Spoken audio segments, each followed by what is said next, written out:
Welcome back to Veteran Game, the channel where we dive headfirst into games that leave you thinking long after the credits roll. Today, we're talking about Centum, a game that doesn't just want to entertain you. It wants to unsettle you, to confuse you, to trap you in its digital labyrinth and whisper cryptic truths until you start questioning your own reality. And it's brilliant. Let's get this out of the way. Centum is not a game for everyone. If you want action, clear objectives, or satisfying mechanical feedback, this isn't it. But if you're into psychological horror, narrative ambiguity, and the kind of storytelling that dares you to figure it out yourself, this is one of the most powerful experiences you'll play this year. So what is Centum? At first glance, it looks like a point-and-click puzzle game. You start on a fake PC desktop, launching a file called 100bat. That drops you into a prison cell in a simulated world. There's a copper rat trap, a weird cubic radio, and a window overlooking a burning city. From there, things only get weirder. Your jailer, a multi-headed judge who grills you with questions about your identity, only to call your answers lies. The game refuses to give you context. You're just there, in this grim, glitchy purgatory where everything feels off and nothing makes sense. And yet, you can't stop playing. What makes Sentum so captivating is its commitment to confusion. It deliberately obscures its narrative, forcing you to engage. You won't know who you are or what your goal is. But every object, every line of dialogue, every grotesque sprite, it all matters. You're peeling back layers of meaning in a world that actively resists explanation. This isn't just vague storytelling for its own sake. Centum draws on deep themes: identity, memory, judgment, AI ethics, and existential despair. It's like if I have no mouth and I must scream merged with hypnospace outlaw and a pinch of blasphemous atmosphere. And through all the disorientation, it delivers a surprisingly pointed critique on generative AI and the people who exploit it. Let's talk about that. The AI in Centum, affectionately named Beamkey, isn't evil in the traditional sense. There's no malice, it's just functioning, generating, simulating a judgment process with no regard for context, consequences, or morality. And that's what makes it terrifying. This isn't Skynet. This is something closer to real generative AI.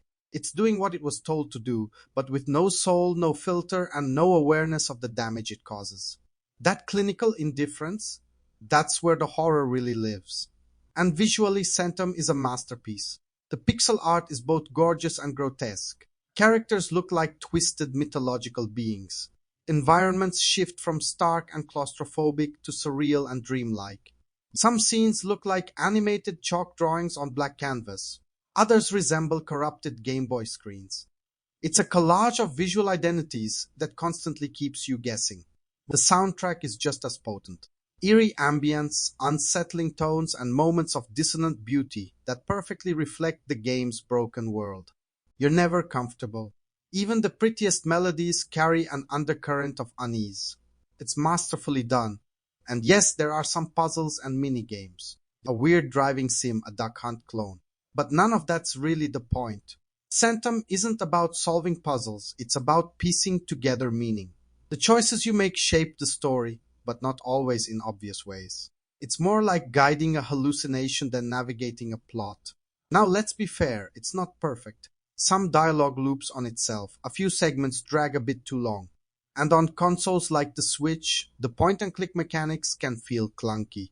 Selecting objects precisely, especially in tight spaces, gets annoying fast. Also, a handful of puzzles feel tacked on, almost like they're there to justify calling this a game. But here's the thing. Centum doesn't care about being a game in the traditional sense. It's an experience, an experiment. It's about engagement, not entertainment. And if you're the kind of player who wants to unravel mysteries and stare into the void for answers, Centum will deliver. It's horror through implication, confusion as design, storytelling that asks more questions than it answers, and that's the point. And honestly, we need more games like this. Too many horror titles lean on jump scares or gore. Too many narrative games spoon-feed you exposition. Centum does neither. It trusts the player to meet it halfway. It wants you to feel uncomfortable, not just in what you see, but in what you don't understand. On the Veteran Game channel, We dig deep into games that challenge, that provoke, that linger. Centum is exactly that. It's flawed, yes, but it's also unforgettable. So if you're ready to step into a digital purgatory run by a confused AI, talk to grotesque Ratman, and question everything you think you know about yourself. Boot up that 100.bat file. See what waits for you. And hey, if you like weird, brilliant games like this, hit that subscribe button. We cover the ones that don't always make the front page, but deserve to be talked about. Thanks for watching. Stay strange.